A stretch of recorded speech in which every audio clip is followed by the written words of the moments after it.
Don't make a sound. Don't say a word. The whisper tore into the silence with the urgency of thunder. Maya Carter burst into the room, her dark hands trembling as they pressed against the mouth of her employer. She was 26, black, thin from long hours of service, her uniform damp from the storm that had followed her inside. Her face was sharp with fear, her breath ragged, her eyes wide with a terror that had nothing to do with her own safety and everything to do with his. Across from her, Richard Alcott, 61, white, billionaire industrialist, froze in disbelief. He was a man accustomed to controlling rooms with his signature alone. Tonight he sat alone in his oak-paneled study, the weight of his empire stacked before him in contracts waiting for his pen. His hair was white at the temples, his features handsome but hardened by decades of power.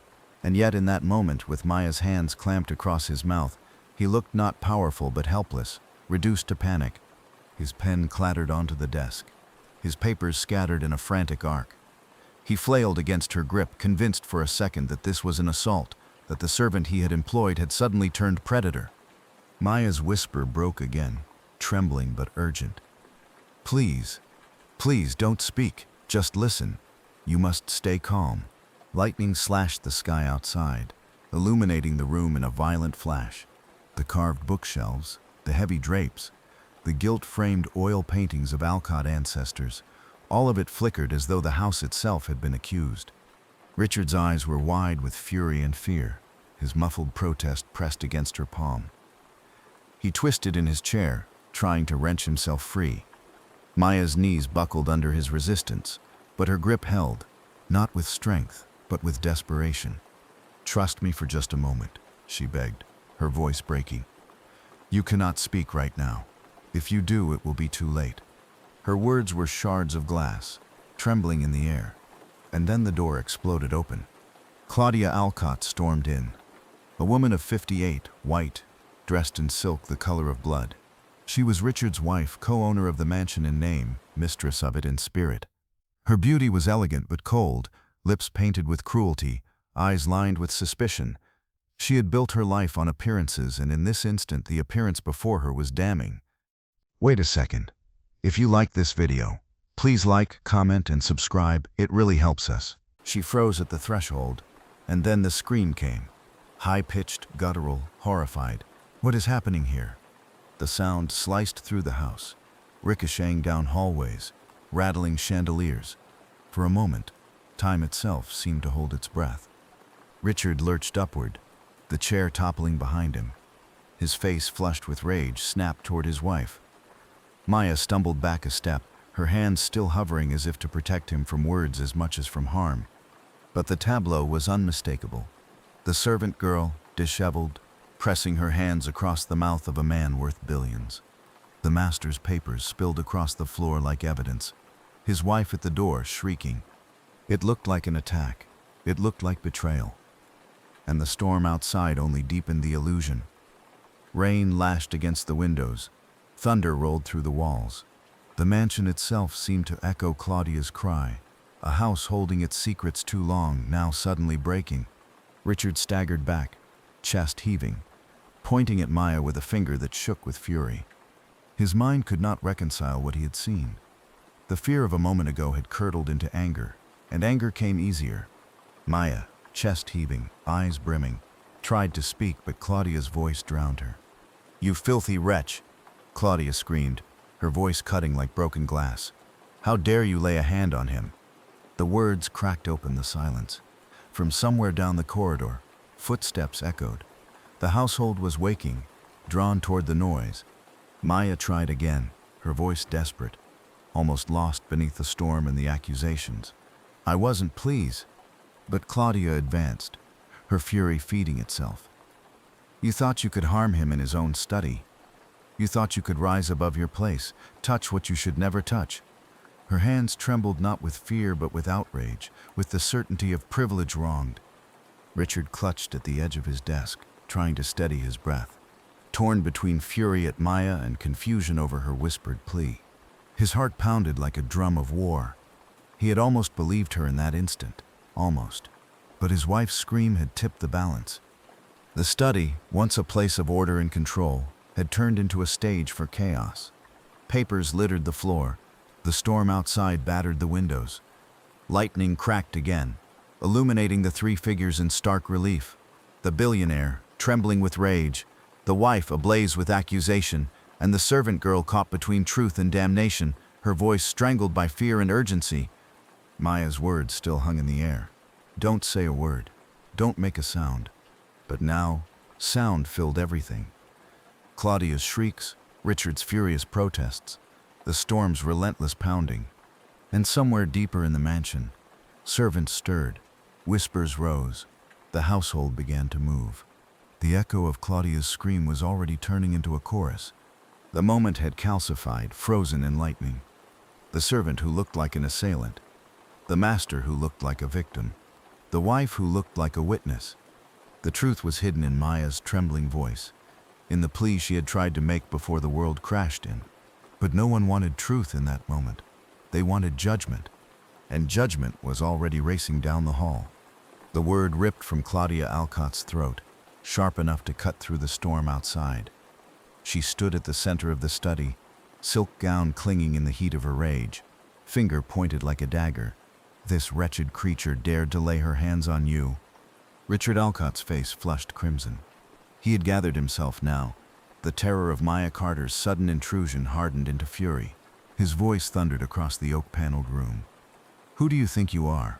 Maya staggered backward, her arms still raised in a half-defensive, half-pleading posture. Her breath trembled.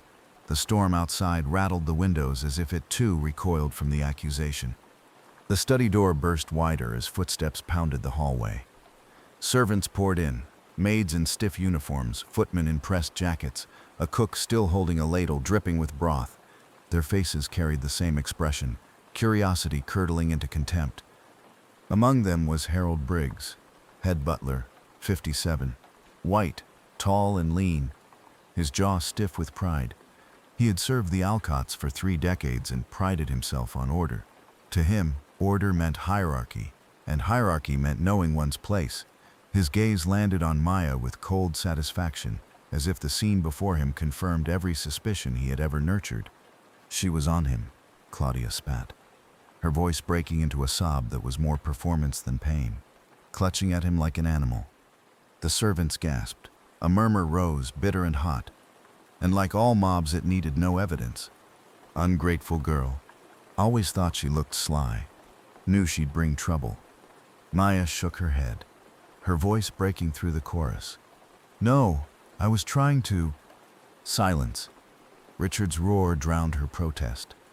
His finger jabbed toward her like a gavel. You've disgraced yourself. You've disgraced this house. Claudia's eyes gleamed with triumph, though her tears still glistened. She turned, her tone measured now, like a woman pronouncing sentence. Throwing her out would be too merciful, too quick. Let her feel what it means to betray this household. No contact with the outside, no freedom. She stays here, kept under watch, until we decide otherwise. A murmur of approval rippled through the gathered servants. Harold Briggs stepped forward, bowing slightly. As you wish, madam. Maya's breath caught. You can't. Claudia's hand cracked across her face, silencing her. The sound echoed like a pistol shot. Maya staggered, cheek burning, eyes stinging. From that night forward, the mansion became her prison. Days blurred into each other. Morning bells, heavy tasks, endless corridors patrolled by suspicion. Maya was given the hardest chores, lugging firewood in the rain, scrubbing marble floors until her hands bled, polishing silver that gleamed only for those who mocked her. The isolation was worse than the labor. Every letter she tried to write was intercepted. Every glance at the gates was shadowed by Harold Briggs, who ensured no word escaped beyond the estate's walls.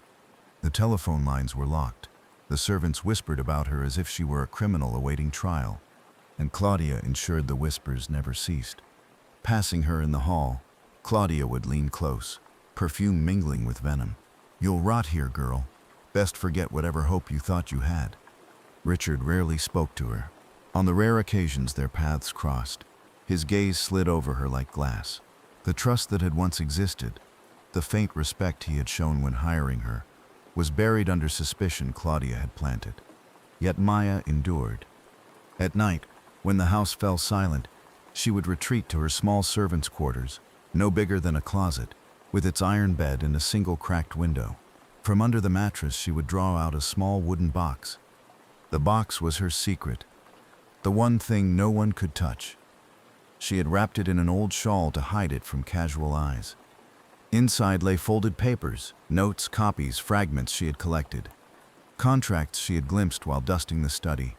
Clauses she had scribbled in haste, odd signatures that didn't match. To others they would look meaningless.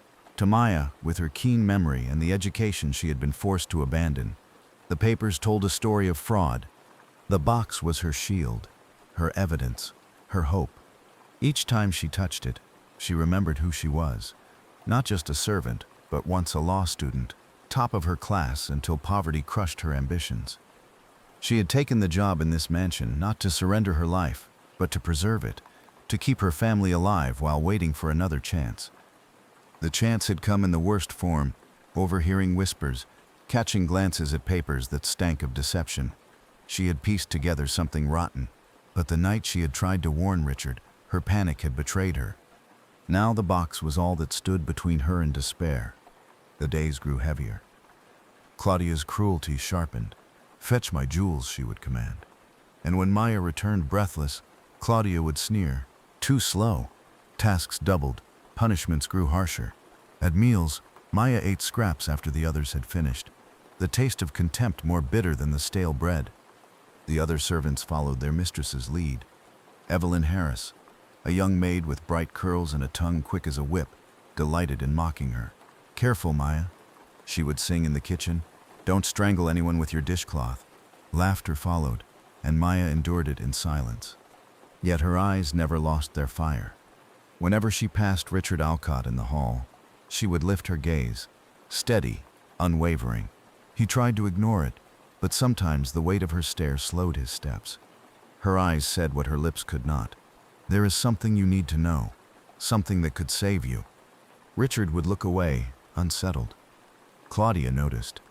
She always noticed, and each time she drew her husband closer with a touch to his arm, a whisper in his ear, shielding him from the servant girl's gaze. One evening, thunder rolled again over the estate. Maya was kneeling in the corridor, scrubbing the floor until her arms trembled. Richard passed, a sheaf of documents under his arm. Their eyes met. For a heartbeat, the world narrowed to that single glance. His uncertainty, her resolve. She opened her mouth to speak, but Harold Briggs cleared his throat behind her, the sound heavy with warning. Richard quickened his pace, vanishing around the corner. Maya lowered her head, gripping the brush so tightly her knuckles whitened. The water in the bucket rippled with her restrained fury. She could not speak. She could not escape. But she could endure, and she could wait. Because the truth sat hidden in her wooden box, and every day she carried its weight like a secret flame. Maya Carter lived like a prisoner in the mansion of her employer, cut off, humiliated, worked to the bone. Yet she never surrendered. Behind the locked doors, beneath the silence, she kept her secret close, and with it, a determination that one day, when the moment came, she would speak and the truth would burn through every lie surrounding her. Her eyes never wavered. Each time they found Richard Alcott, they carried the same silent vow. "I have something you must hear, and one day, you will hear it." It began with footsteps too quiet for most ears to catch. But Claudia Alcott had learned long ago how to move like suspicion itself, soft, deliberate, almost soundless. On that afternoon, when storm clouds pressed low but the house itself was still, she drifted down the servant's wing. Her silk heels made no echo on the carpet. She paused outside Maya Carter's small room, her hand tightening on the brass knob. Claudia Alcott was not accustomed to uncertainty. She had run her marriage like she ran her house, with sharp eyes and sharper rules. And yet a thought had grown in her mind like rot behind the walls, that the servant girl hiding behind lowered lashes might be holding something more dangerous than defiance. She pushed the door open. The room was modest, almost bare. A narrow iron bed, a chair, a cracked window where rain streaks lingered from the night before. But Claudia's gaze was sharp. She went straight to the nightstand, yanked the drawer, then dropped to her knees at the side of the bed. With hands fueled by fury, She tore at the mattress until her nails scraped wood. And then she saw it. A box. Small, wooden, wrapped in a shawl. Claudia's lips curved. "So this is your secret." She pulled the box out and set it on the bed. Her fingers trembled, not from fear but from greed. The door burst open. Maya Carter stood there, soaked from rain, breathless from the run back. Her uniform clung to her frame, and in her eyes burned a fire that had never been extinguished. When she saw the box in Claudia's hands, her voice cracked with desperation. "Put that down!" Claudia straightened, clutching the box to her chest like stolen treasure. Her painted smile turned cruel. "So this is what you guard with your life." Maya lunged. The two women collided in the narrow room, bodies crashing against the bed frame. The box slid, nearly toppling to the floor, but Maya caught it in both hands. They struggled, breath ragged, hair torn from pins. Claudia hissed into Maya's ear, her words venom. "You don't know what you're meddling with." "I know enough," Maya shot back, her strength fueled by something deeper than fear. The box cracked open in the scuffle. Papers spilled, copies of contracts, notes scribbled in Maya's tight hand, signatures traced in ink. Claudia's eyes widened. "You little snake." The truth burst out. Words spat in rage. "You think you're clever? You think you can stop me? I had Richard sign every page, every clause. Soon the company, the estate, everything will be mine. And when it is, he'll be dead, and I'll be free with the man I choose, not this relic choking me with his wealth." Maya froze, breath shuddering. The words had left Claudia's mouth unbidden, but they were true. The puzzle she had pieced together in silence, in shadows, now screamed in her face. Claudia and her lover had plotted it all. Contracts disguised as business agreements, the plan to strip Richard Alcott of his empire, and finally the intent to kill him once his signature sealed his doom. Claudia's eyes blazed with hatred. "You know too much. That's why I kept you here. Why I clipped your wings. You think I wouldn't silence you when I'm done?" Maya's grip tightened on the box. "You may silence me, but you cannot erase the truth." Claudia lunged again, but Maya twisted, her elbow striking the alarm switch mounted by the bed. The button depressed with a heavy thud. The mansion exploded with sound. A siren blared, echoing down the marble corridors, rattling the crystal chandeliers. Servants shouted in confusion. Footsteps thundered toward the source. Richard Alcott himself stormed into the room, Harold Briggs and half the household at his back. His voice cracked with fury. "What in God's name is happening here?" The scene froze, Maya clutching the box to her chest, Claudia with her gown torn and face wild, papers strewn across the floor like the fragments of her scheme. And Claudia, in her frenzy, forgot herself. She screamed. "She found everything. She knows the contracts. She knows the plan." Gasps filled the room.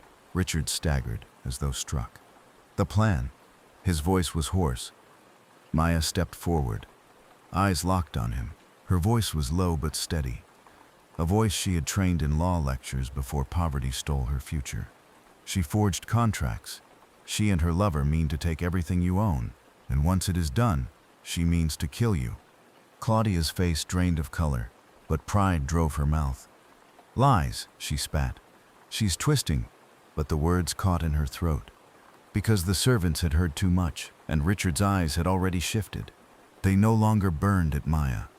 They burned at the woman he had called wife. Maya's voice trembled only once. "I tried to warn you that night. When I ran into your study, when I held your mouth closed, I wasn't attacking you. I was stopping you from shouting.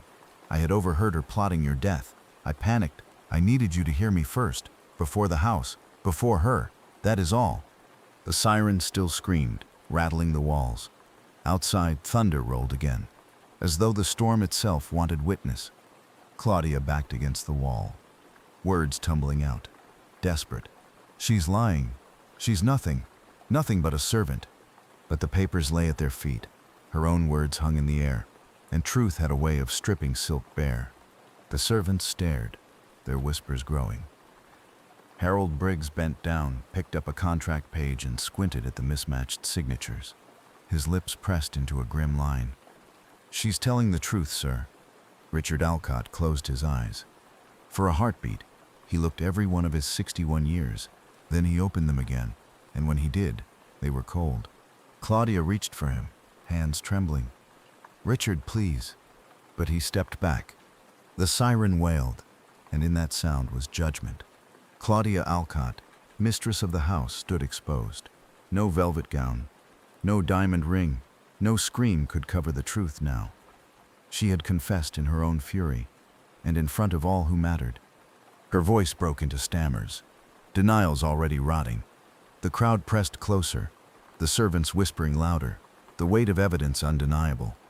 And in the center stood Maya Carter, her chest heaving, her box clutched tight, her eyes fixed not on triumph but on the man whose life she had saved, desperate still to make him understand. Richard Alcott stood in the center of his wife's betrayal, his breath shallow, his mind refusing and then finally admitting the truth. The contracts at his feet, the servant's wide eyes, the broken words spilling from Claudia's painted mouth, it all fused into a single realization. He had been one signature away from ruin, one whispered plan away from death. The man who had commanded boardrooms, who had tamed industries, now trembled at the simplest of truths. He had nearly been destroyed by the woman he had once trusted most. "Enough," he whispered. The word dragged from a throat thick with disbelief. Then louder, steadier. "Enough!" His hand struck the wall phone, the one reserved for emergencies. The call to the police was short, clipped, a voice fighting to remain calm while the storm outside hurled itself against the mansion walls. Within minutes, flashing lights broke the darkness of the estate. Officers stormed the halls, their boots echoing judgment. Claudia Alcott, elegant in her ruin, was pulled from the house in handcuffs. Her lover Gregory Holt, 45, a corporate attorney whose charm had always hidden a predator's ambition, was arrested that same night, found waiting in a nearby hotel room with a suitcase full of forged documents. The press descended. Headlines blared across morning editions. Heiress plots, husband's murder for fortune. Cameras captured Claudia's face, contorted not with regret but with fury at having been caught. Her jewels glinted in the flashbulbs like shackles. For Richard, humiliation mingled with relief. He had been moments from annihilation, and the person who had stopped it was not the loyal butler, nor his lawyers, nor the circle of friends he had trusted for decades. It was Maya Carter, the young black servant girl his household had mocked, the one he himself had nearly cast out in anger. The days after the arrest brought a strange stillness. The mansion, once filled with whispers against Maya, now seemed to bow in her direction. Servants who had sneered now lowered their eyes when she passed. Harold Briggs, stiff and formal, mumbled the closest thing he had to an apology. But Richard Alcott sought her out directly. They stood in the study where it had all begun. The oak desk, still scarred by the night of chaos. Richard's voice was quieter now, the voice of a man chastened by revelation. "Why?" he asked, the question heavy. "Why would you risk everything for me? You owed me nothing." Maya's hands tightened around the shawl she held, the one she used to wrap the box. Her voice trembled, but her eyes were steady. "Because my conscience would not let me stay silent, and because you were the first to give me honest work. Not charity, not pity, a real job. With it I could feed my family. That mattered more than you will ever know." Richard's chest constricted. A memory broke through, vivid as lightning. Years earlier, he saw her again, younger, standing at the gates of the estate with rain dripping from her hair. She had clutched a folder of credentials to her chest, her voice shaking as she stood before a line of applicants. "Please," she had whispered back then, eyes bright with desperate hope, "give me one chance. I need a job that is decent, and I will use everything I know to do it well." He had barely looked at her. He remembered dismissing the folder, uninterested in the details. Something in her gaze had caught him, though, an intensity, an honesty. He had hired her almost absent-mindedly, the only one chosen from a dozen. He hadn't thought of it again, until now. And here she stood, after storms and shackles, after humiliation and peril, her eyes still carrying that same light. Only now it burned stronger, tempered by fire. Richard's voice broke. "I never saw you clearly. Not then. Not until now." Maya's gaze softened, though her back remained straight. News of her courage spread beyond the estate. Reporters told her story. The servant girl who had uncovered fraud, who had risked her life to protect her employer. Universities reached out. Advocacy groups offered support. And soon, the opportunity she had been forced to abandon came alive again. A scholarship to return to her studies in law. For Maya, it was not a prize but a restoration, a road back to the dream she had carried even in silence. Richard watched her pack her few belongings. The wooden box still wrapped carefully in its shawl. He felt something he had not felt in years. Respect stripped of condescension. She was no longer a servant in his eyes. She was the reason he still had a life, a fortune, a name untarnished. On her last evening in the mansion, he stopped her in the foyer. "You've changed the way I see everything," he said simply. "I will never look at you, or anyone like you, the same way again." Maya smiled faintly. "Sometimes justice doesn't come from lawyers or judges," she said. "Sometimes it comes from the courage of the one least expected." Claudia Alcott sat in a prison cell, her silks replaced by gray, her diamonds by steel. Gregory Holt's law license was revoked, his name synonymous with scandal. The empire they had conspired to steal crumbled before it was ever theirs. Richard Alcott, chastened but alive, rebuilt his life with a new clarity. The newspapers praised his fortune, but he knew better. His survival had not come from wealth, but from the conscience of the woman he had nearly dismissed. And Maya Carter walked onto a campus once denied to her, books in her arms, head high. She was no longer the servant hidden in the shadows of a mansion. She was a student of law again, a symbol of resilience. Her eyes still carried the same light, steady, honest, unbreakable. Some legends rise from racetracks, some from boardrooms. Others rise quietly, from the corner of a servant's room, when one voice refuses to be silenced. Some betrayals strike from where we least expect, and some salvations come from voices we choose not to hear. Richard Alcott nearly lost his life, his fortune and his legacy, not to competitors on Wall Street but to the woman sharing his table. Yet it was Maya Carter, the servant everyone mocked, who carried the courage to act when silence would have been safer. She endured humiliation, isolation, and cruelty, yet held fast to her conscience. That conscience saved a man, exposed corruption, and restored her own stolen future. This story reminds us that justice does not always wear a robe or carry a gavel. Sometimes it looks like a young woman in a servant's uniform, clutching a wooden box and refusing to surrender to fear. True power lies not in wealth, but in the moral resolve of those the world tries hardest to overlook.